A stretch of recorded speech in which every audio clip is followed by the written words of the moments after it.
안녕하세요, 혜진입니다. 제가 오늘 이렇게 영상을 만들게 된 이유는 저의 2024년 독서 결산을 하기 위해서입니다.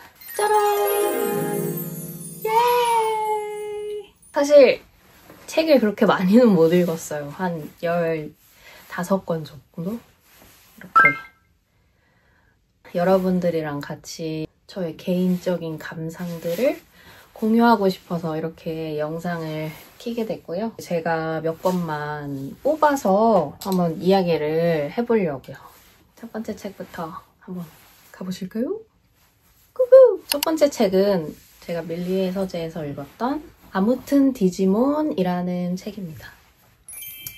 이 책은 천선란 작가의 에세이이고요. 아무튼 시리즈가 굉장히 유명하잖아요. 제가 아무튼 시리즈를 다 읽은 건 아니에요. 그 중에서 아무튼 디지몬이 정말 좋았지 않았나 싶어서 이 책을 한번 소개해 보려고요. 이 책의 맨 첫 문장은 이것은 내가 디지몬 어드벤처와 이별하는 이야기다 라고 시작을 해요. 그래서 저는 가볍게 킬링타임용으로 펼쳤던 책인데 이게 뭐지? 뭔가 나를 감동시킬 것 같은데? 라는 생각이 들더라고요. 그래서 가볍게 시작을 해요. 어떤 디지몬 어드벤처에는 모두가 나오고 디지몬 어드벤처는 뭐 이런 내용이고 그렇게 가볍게 시작을 했다가 갑자기 중반부터 작가 본인의 사연으로 들어가게 되거든요. 그때부터 이 책의 깊이가 확 달라져요. 디지몬 어드벤처를 좋아하시거나 아니면 그냥 아무튼 시리즈를 좋아한다. 아무튼 디지몬 추천드리겠습니다. 다음 책으로 한번 넘어가 볼까요? 프로젝트 헤일 메리.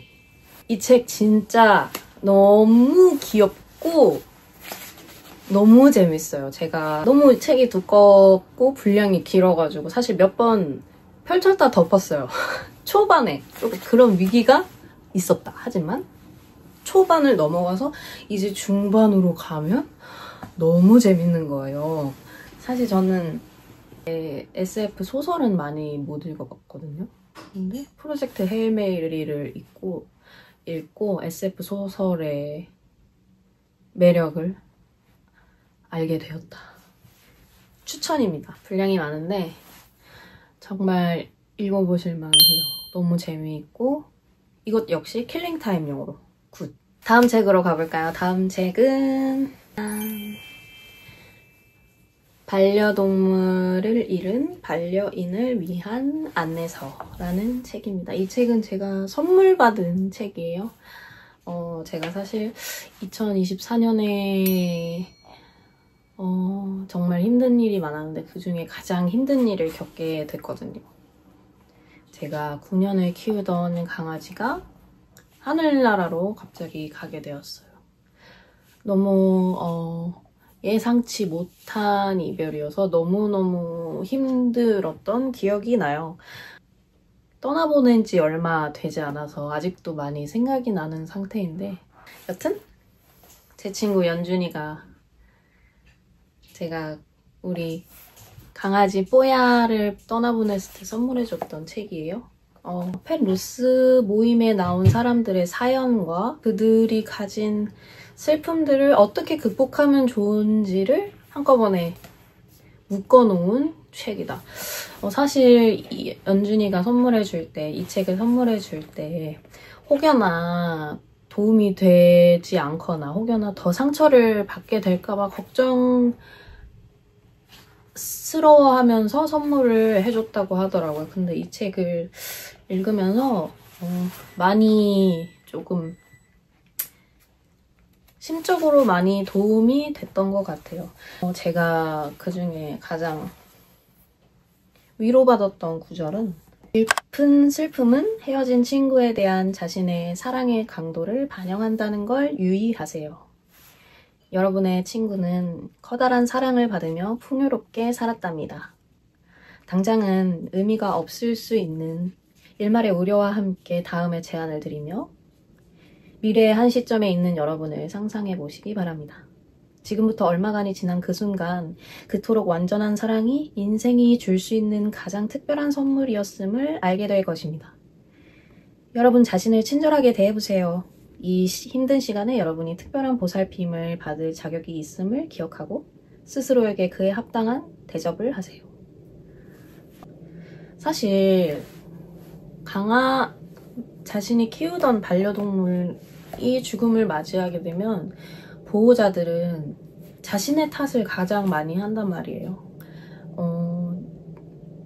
이 반려동물에게 줬던 사랑보다는 반려동물에 대한 죄책감이나 미안함이 더 많이 떠올라요.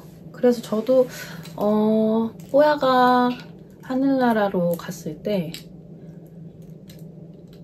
이 죄책감과 미안함 그런 것 때문에 가장 힘들더라고요. 그런데 이 구절을 읽고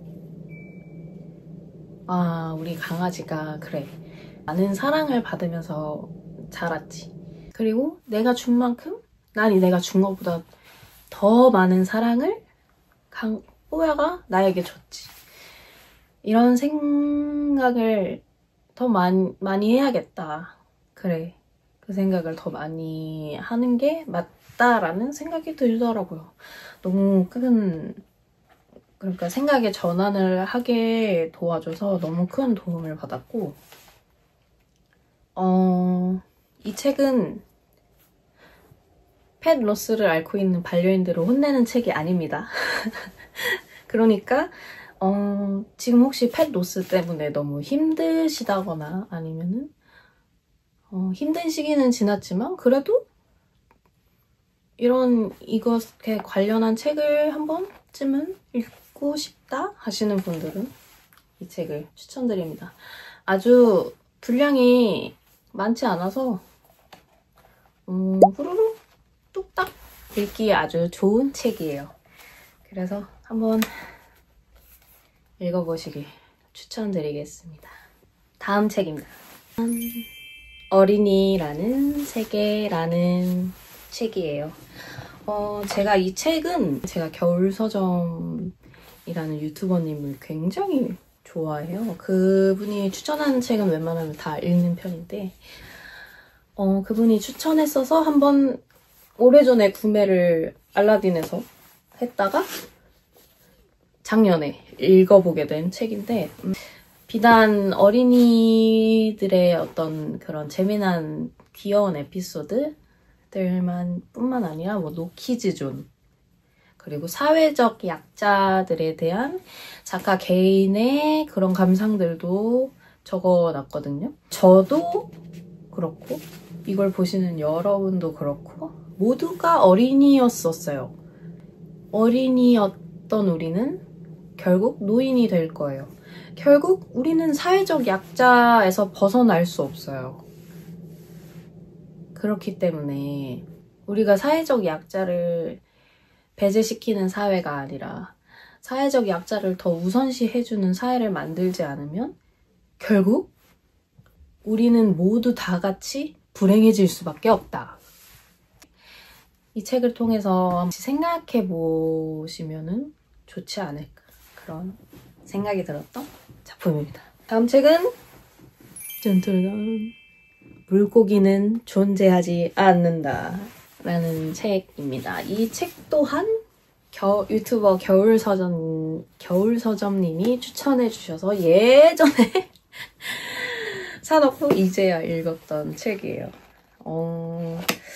사실 이 책은 제가 기대를 정말 많이 했어요. 흥미로운 책이다 라는 그런 추천을 너무 많이 봐가지고 너무 기대를 한 상태에서 봤거든요. 이것을 위해서 이렇게 달려왔구나 라는 게 굉장히 흥미롭긴 한데 나중에 어쩐지 신기할 정도로 머리에 남지 않는다. 그게 이 책의 감상이었습니다. 지금도 사실 잘 생각이 안 나요. 그래도 이걸 읽었을 당시에는 신기하다 했던 기억이 있어서 갖고 와봤습니다. 다음 제가 2024년에 만났던 작가들 중에 가장 가장 좋아하게 된 작가. 클레어 키건. 맡겨진 소녀와 이처럼 사소한 것들입니다. 클레어 키건 작가는 수채화 같이 그려지는 글을 쓰는 작가예요. 이 작가가 담백하게 써내려가는 글을 다 읽게 되면 정말 신기하게 풍경? 그리고 심지어는 냄새까지 다 느껴지는 그런 신기한 경험을 할 수 있어요. 이렇게 담백하게 글을 썼는데 그 안에 있는 것처럼 느껴지게 글을 쓸 수 있지? 분량이 길지 않거든요? 이 소설을 딱 덮고 나서 오는 여운은 정말 엄청납니다. 한 소녀가 이제 먼 친척에게 맡겨지게 되고, 이제 그 친척이 사실 저는 많은 장르들을 좋아하지만 그중에서 범죄, 스릴러 막 이런 것도 좋아하거든요. 그래서 저는 이 책을 딱 읽을 때 이 소녀에게 큰일이 나겠구나 이런 생각을 하면서 봤어요. 그래서 이거 범죄 스릴러 작품 아니야? 막 이런 생각도 하면서 봤는데 전혀 그런 일이 없어요. 이 먼 친척분들이 이 소녀를 너무너무 잘 대해줘요. 이 소녀는 형제가 많은 집안에서 태어났는데 그렇게 부유하진 않은 그런 가난한 집안에서 태어났는데 엄마도 그렇고 아빠도 그렇고 엄청 무신경해요. 그래서 소녀는 보살핌을 잘 받지 못한 상태예요. 그리고 이 소녀를 맡게 된 이 부부는 아들을 떠나보는 아픔이 있는 사람들이다 보니 이 둘이 만나서 서로에게 의지를 하게 되고 엄청난 사랑을 공유하게 되는 거죠. 쓴 대사 중에 아저씨가 웃는다. 이상하고 슬픈 웃음소리다. 나는 뭐라고 해야 할지 모르겠다. 넌 아무 말도 할 필요 없다. 아저씨가 말한다. 절대 할 필요 없는 일이라는 걸 꼭 기억해두렴. 입 다물기 딱 좋은 기회를 놓쳐서 많은 것을 잃는 사람이 너무 많아. 이런 구절을 써놓거든요. 그리고 이 마지막에 소녀도 입 다물기 딱 좋은 타이밍이다. 이런 이야기를 해요. 그러니까 작가는 많은 말을 하지 않아요. 많은 표현을 하지 않아요. 설명해주지 않은 부분을 스스로 느끼고 상상할 수 있게끔 만들어주거든요. 이렇게나 담백한, 이렇게나 짧은 소설인데 이렇게나 깊은 감동을 느낄 수 있구나 라는 것을 느끼게 해준 클레어 키건에 맡겨진 소녀였습니다. 이 책은 정말 너무 추천해요. 이거는 정말 읽어보셨으면 좋겠어요. 이거를 설명만 들어서는 절대 느낄 수 없는 부분이 너무 많기 때문에 이처럼 사소한 것들. 이 소시민인 펄롱 씨는 사회에서 살아남으려면 입 닫고 눈 가리고 그렇게 살면 돼 라고 살아가는 것에 의구심을 품는 사람이에요. 그래서 막달레나 세탁소에서 학대당한 여자아이를 발견하는 순간 그 소녀를 돌려보내요. 그냥 구해주지 않고 돌려보내는데 계속 그 소녀가 생각이 나는 거죠. 그래서 결국에 다시 찾아가서 그 소녀의 손을 잡고 이렇게 나오게 되는. 작가는 소녀들의 손을 꽉 잡는 이런 이야기들을 써냄으로써 우리가 외면하지 말았으면 하는 그런 어떤 메시지들을 자꾸만 주고 싶어 하는 게 아닐까? 이런 생각도 들기도 하고. 클레어 키건 작가의 작품들을 꼭 한번 읽어보셨으면 좋겠다. 선물하기에도 딱 좋은 책이에요. 많은 작품 내주시길. 자, 다음 책은 두두둥. 한강 작가의 작별하지 않는다. 제가 한강 작가님의 엄청난 팬 정도는 아니고요. 소소한 팬이거든요. 저는 한강 작가님의 채식주의자를 굉장히 한강 작가님이 노벨상을 수상하고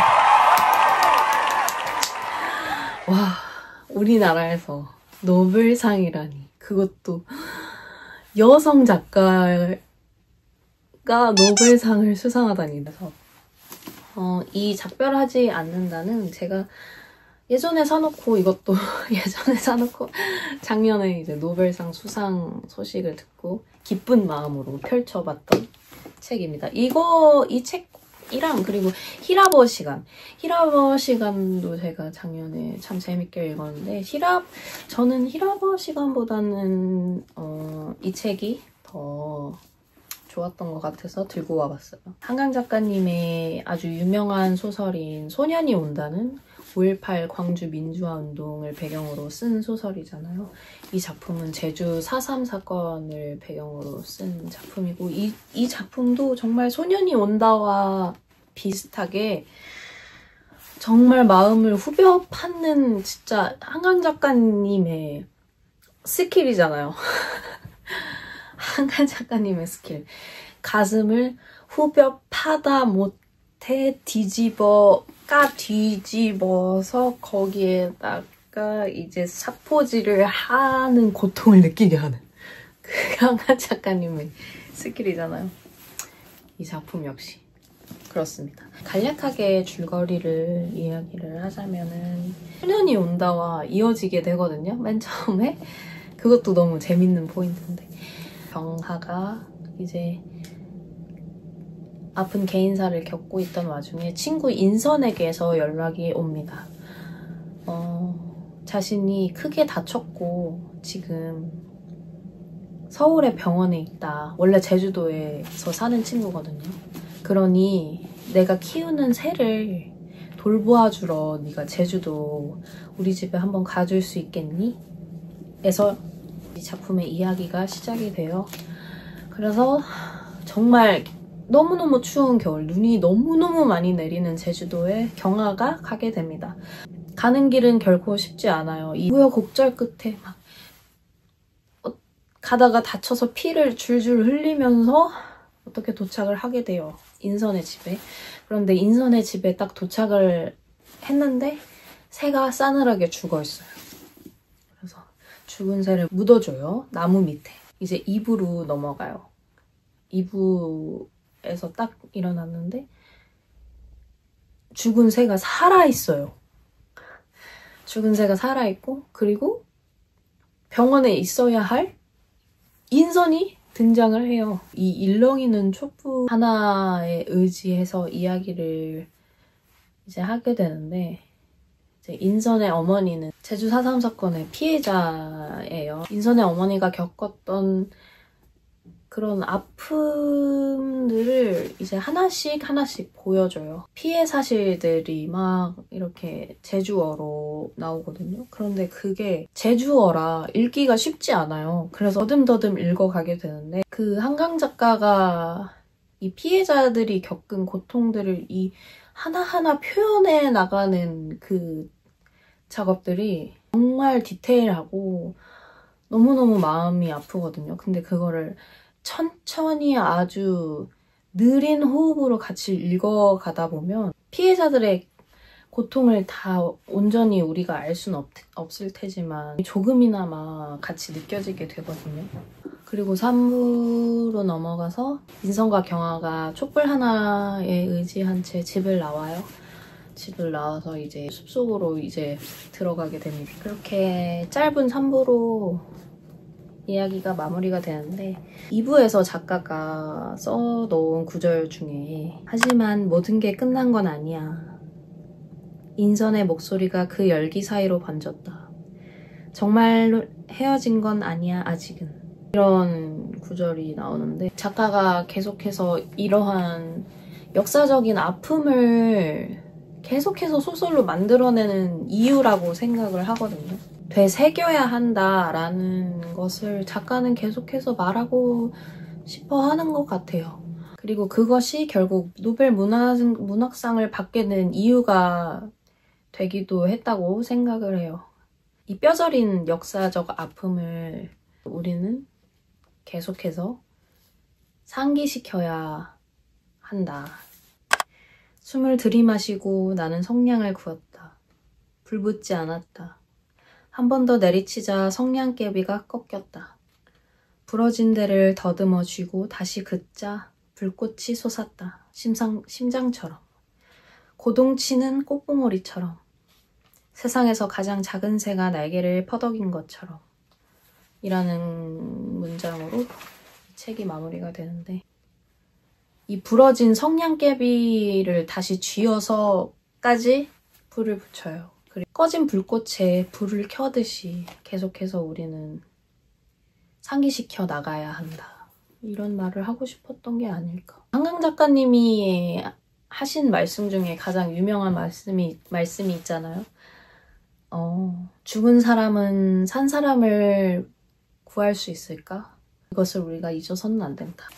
네, 그래서 작별하지 않는다 였습니다. 마지막 책은 짠짜라잔, 양기자 작가님의 모순입니다. 이 책을 읽은 독자들은 거의 대부분 인생책이라고 이야기를 해서 너무너무 궁금하잖아요. 그래서 이것도 한참 전에 사놓고 작년에 드디어 펼쳐보게 되었던 책인데요. 너무 결론부터 말씀드리면 너무 좋아요. 정말 이 책은 그냥 읽어보셔야 돼요. 오늘 소개해드린 책들은 한 권도 빠짐없이 너무너무 다 좋은 책들이기 때문에 그냥 아무거나 골라 잡으셔서 읽어도 좋긴 하지만 그 중에서도 정말 읽어보셨으면 좋겠다라는 책 중에 한 권이고요. 주인공 안진진이 갑자기 어느 날 아침 문득 불현듯 그래, 이렇게 살아서는 안 돼. 내 인생에 나의 온 생애를 다 걸어야 해. 꼭 그래야만 해. 라고 결심을 하게 됩니다. 그러면서 이야기가 시작이 되는데 안진진의 어머니는 쌍둥이에요. 그래서 안진진의 엄마와 그리고 안진진의 이모가 이렇게 둘이 쌍둥이인데 그 둘의 삶이 너무나 정반대의 삶을 살게 돼요. 어렸을 때는 너무나 똑같고 비슷한 쌍둥이 자매였는데 이제 결혼을 하게 되면서부터 너무나 달라지거든요. 그리고 더불어서 이 안진진의 이모의 딸인 주리와 안진진 또 너무나 다른, 너무나 정반대이고, 그리고 안진진의 이모부, 부유하고 잘 사는 이모부와 안진진의 아버지도 너무나 정반대고, 이런 어떤 이 정반대가 계속 펼쳐지는 이 모순 같은 삶 속에서 안진진은 자신의 삶을 살아내고 있는데, 이 책에는 챕터마다 이렇게 좋은 구절들이 한 가지씩,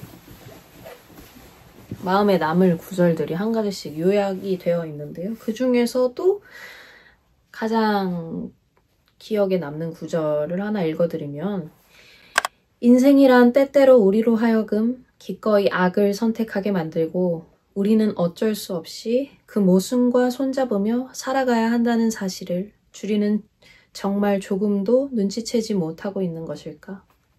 라는 구절이 있어요. 이 소설이 말하고자 하는 바 아닌가 이런 생각이 들어요. 30년 인생을 살아오면서 내가 사회 속에서 내가 마주했던 시련들이나 어떤 많은 것들 안에서 나는 과연 옳게 삶을 살아가고 있는 것일까? 이런 고민들이 많이 들었던 찰나였던 것 같아요. 그런데 이 양기자 작가님은 이 제목 그대로의 이 모순이라는 책을 통해서 인생의 모순은 당연한 것이다. 옳고 그름이란 없다.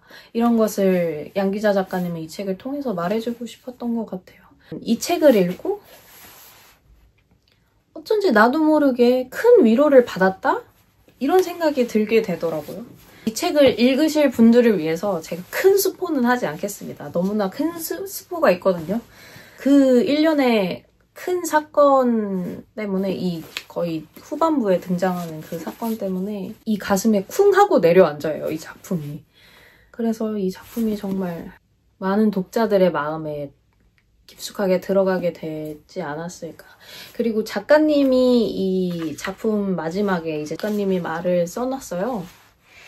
네, 양기자 작가님이 이 작품을 쓸 때 결코 쉽지 않았다. 그래서 더더욱 그렇기 때문에 독자들이 이 작품을 천천히 느린 호흡으로 읽어줬으면 좋겠다라고 써놨는데 정말 그렇게 읽게 되는, 와닿게 되는 그런 작품이 되어주지 않았나 그런 생각이 듭니다. 네, 그래서 마지막 작품은 양기자 작가님의 모순이었습니다. 네, 이렇게 저의 2024년 독서 결산이 끝났습니다.